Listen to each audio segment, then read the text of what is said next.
On a map, Bechevinskaya Bay looks like the end of the world. Cut off from civilization by miles of mountains and ice, this area sits on the eastern side of Russia's remote Kamchatka Peninsula, far from any of the country's great cities. Indeed, the nation's capital, Moscow, lies nearly 7,000 kilometers to the west. But look closely enough and you'll find remnants of secret Soviet settlers. And their ghosts still haunt the shores of this barren region.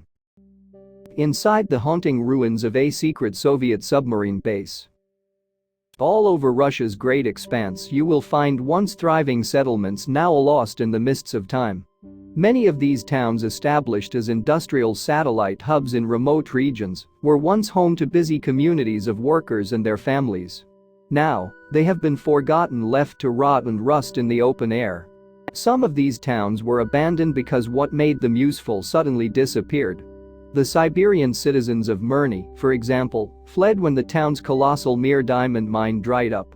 Others had a more sinister explanation for being forgotten. Most infamously, Pripyat in modern-day Ukraine, then a Soviet satellite state, was left to be reclaimed by nature after the catastrophic Chernobyl nuclear power plant meltdown made the area dangerously uninhabitable. But for most of these settlements there is a common reason why these towns no longer exist: they no longer serve a purpose. After the fall of the USSR in 1991, both Russia and its associated states entered into a period of economic decline.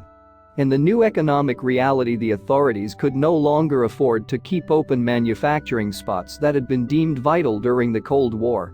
One of these settlements was called Bechevinka, home of the military facility Petropavlovsk-Kamchatsky 54.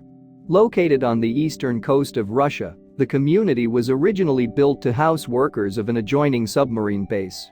And as with many of the Soviet Union's military facilities, its existence was kept top secret. Keeping the facility hidden, though, was less difficult than you might imagine.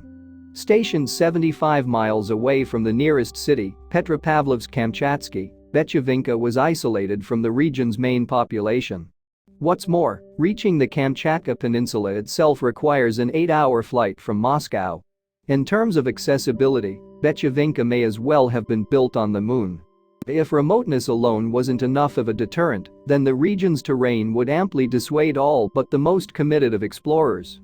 Dubbed the land of fire and ice, the Kamchatkan terrain is dotted with volcanoes, glaciers and hot springs, which make conventional travel all but impossible. So unforgiving is the landscape that at certain times of year, access to the town was only possible via sea or air. Even though the area was almost unreachable, its location had certain practicalities that made it perfect for a military base. Throughout the Cold War, submarines would regularly be stationed off the west coast of America in case an actual conflict suddenly erupted. With Bechevinskaya Bay roughly 3,000 miles from the US shoreline, this made it relatively accessible for recurring patrols. When the facility was founded in the 1960s, the Cold War was dangerously close to turning into a full-scale conflict. In 1962, tensions between East and West almost reached breaking point when US spy planes discovered Soviet missiles stationed in Cuba. And the nervous nations' mutual fears could have come to fruition if a subsequent American naval blockade had turned deadly. Because of this ominous atmosphere, the base at Bechevinka would grow beyond what it was originally set out to achieve. Initially commissioned as a pit stop for vessels moving along the Northern Sea route, the facility soon caught the attention of a commanding officer in the Soviet Navy. And he became convinced of the site's potential for a full-scale naval outpost. As great as this idea seemed on paper, the commander-in-chief's vision had its flaws. And while Bechevinka's location excelled in range and secrecy, it lagged behind in certain other respects. For one, the bay that acted as the base's mouth into the sea wasn't exactly perfectly suited to keeping war-ready submarines on standby. Lying under the waters of the bay was a sandbank that prohibited the movement of vessels into the sea. To counter the constant beaching of their submarines, officials created a canal for their boats to follow. But this channel would regularly fall prey to the bay's tide and collapse. Often subs would become grounded anyway despite following the stipulated course. Still, these issues did little to deter the plans of the Soviet top brass. And by the following decade, the facility would become a larger port with the capacity to shelter more subs. In 1971, the site welcomed the Navy's 182nd Submarine Brigade, and a dozen of their vessels would go on to call Bechevinka their home. Of course, with this influx of traffic came a greater demand for workers to visit the town. But with the nearest settlements accessible only by sea and air, it was virtually impossible as well as undesirable for reasons of confidentiality for anyone to commute to the area. And so it became necessary to create dwellings for the town's employees as well as their families. At first, temporary accommodation was built on the shore, as well as floating lodgings to house the submarine crews. In time, though, more permanent residences were built in the surrounding area. By the time construction had finished on the community's residential hub, Bechevinka had 8 housing blocks in which its workers could live. That's not to say that these dwellings were a veritable Eden, though. Like much of the architecture of the Soviet Union, the apartment blocks in Bechevinka were built with function and uniformity in mind. As such, these cold and brutalist buildings, identifiable only by an impersonal numbering scheme, have the appearance today of imposing concrete monoliths rising out of the ground. As aesthetically uninviting as these dwellings were, the planners of Bechevinka went to lengths to make the settlement as habitable as possible. To that end, the town made room for families who would be spending countless years in isolation. So as to educate a new generation of workers, for example, a school and kindergarten was established within Bechevinka's limits. On top of this, amenities like a market and a post office were erected to ensure day-to-day life could carry on as normal. There was even a hostel for visiting friends and family to stay in. But with only one supply run a week to ferry goods from the nearest port, everyday life in Bechevinka was still far from ordinary. Keeping the residents entertained was also an aspect of daily life considered by the planners of Bechevinka. So citizens could stave off boredom. A club was constructed which could be used for social gatherings and orchestra recitals. Alas, this entertainment hall wouldn't remain a permanent fixture. In 1987, the building which housed it suffered irreparable fire damage. For all the facilities meant to give the townsfolk a sense of normality, Bechevinka was still primarily a military base. And in close proximity to the residential blocks sat a barracks and commandant's office. Elsewhere, one could find the generator house supplying the town with electricity and the warehouses supplying that with combustible diesel. Beyond the city itself, there were additional military traces that demonstrate how seriously the Soviets took the base's secrecy.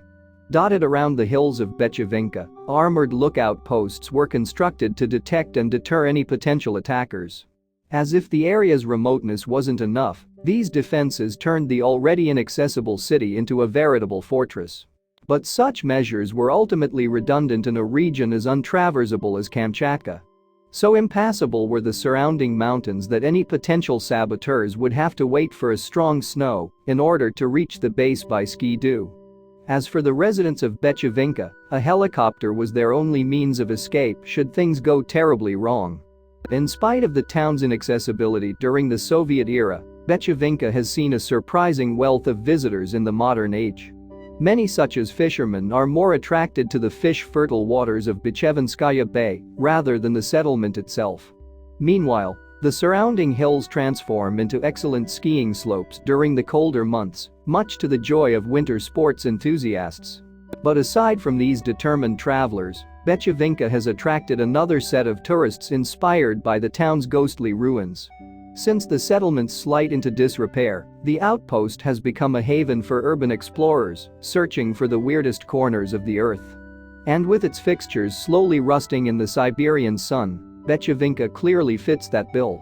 Speaking to the Daily Mail in 2017, travel expert Alexei Pugovkin summarized the town's weird charms. Tourists are interested in the city and old military installations, for example, fortified emplacements hidden among the hills, he explained. Missiles and other weapons used on submarines were stored there. Of course, it all looks rather creepy now. Considering the unsettling state that Bechevinka is currently in, creepy is indeed an apt description. And inside the empty buildings one can find hastily discarded personal items whose placement seemingly defies all explanation.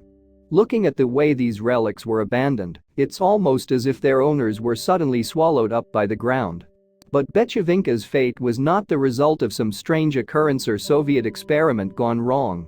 As detailed previously, the settlement was one of the many hubs across Russia to take a hit following the Iron Curtain's fall.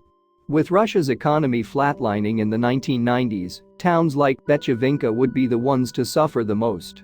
In the immediate years after the Soviet Union's dissolution, Bechevinka still received a fair amount of sea traffic. Yet the slew of submarines that had clogged up the Bechevinskaya Bay would eventually slow down. And by 1996 the number of vessels stationed there had dropped to zero, leaving the residents of the town with no work and no reason to stay. With the town deserted, the government no longer had any need to maintain it. 2 years after its last occupants departed, the base at Bechevinka was struck from the Russian Ministry of Defense's ledgers. Rather than being demolished, though, the buildings remain, sitting eerily semi-preserved in the Siberian permafrost. Of course, trapped in ice feels like a perfect way to describe Bechevinka as it stands now. All over the town lie items hinting at what life used to be like.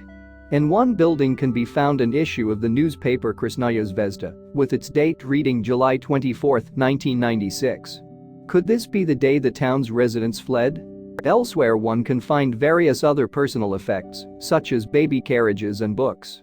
When Bechevinka was evacuated, the town's citizens weren't permitted to take every single one of their belongings. Because of this, certain possessions considered unnecessary for the trip were left in the city as otherworldly mementos of days gone by. While an abandoned pram is spooky enough, other artifacts are positively spine-chilling.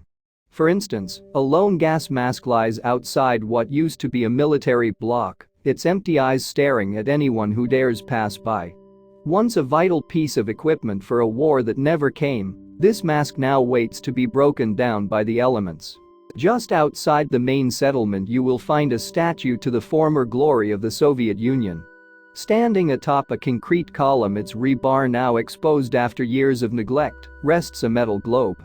Perhaps an optimistic totem of the USSR's desire to convert humanity to communism, the coating of rust that covers the monument is an ironic reflection of a world that failed to turn red. On the shores of the town, too, one can find vestiges of Bechevinka's former purpose. Most notably there rests a ship that seems to have run aground with the changing of the bay's tide. Likely a cargo hauler that used to help replenish the town's much-needed supplies, today this vessel would only be of use to scrappers. But while this ship managed to keep itself above the water, other craft suffered worse fates. In the middle of the bay, for example, protrudes the mangled bridge of a submarine, the rest of the craft submerged beneath the surface. Maybe this boat was unfortunate enough to get trapped on the deadly sandbank. As bleak as this town may be with its crumbling buildings and rusting vehicles, there still remain traces of beauty within the area. For one, the natural landscape that surrounds Bechevinka is truly breathtaking. Behind the town, for instance, stands a towering mountain that looks over the community like some sleeping giant. There's no disputing that Bechevinka has the feel of a man-made settlement that's being reclaimed by nature. All around the town, foliage and greenery has grown out of spots that were once regularly trampled underfoot. What's more, visitors exploring the town will often find traces of bears who have wandered into the town in search of food or shelter. If this sounds like the sort of place that you'd want to visit, then you're in luck. Of course, a place as cut off as Bechevinka requires a considerable amount of effort to reach. But once you get to Russia's eastern edge, it's still possible to find a boat or helicopter that can take you to the town. For all its intrigue as a ghost town, though, it seems Bechevinka may soon find a renewed sense of purpose after all. Currently, there are plans to replace the crumbling former settlement with a gas terminal that will serve tankers sailing through the Northeast Passage. If these designs come to fruition, then it could see this outpost revived with a new generation of workers. In the meantime, Bechevinka remains an empty ruin, a relic of a political era that for now at least remains little more than a historical curiosity. For almost 20 years, the world has turned and this hub has remained still. And like a flight wrapped in amber, this town is a haunting reminder of times gone by. Thanks for watching, and don't forget to like and subscribe.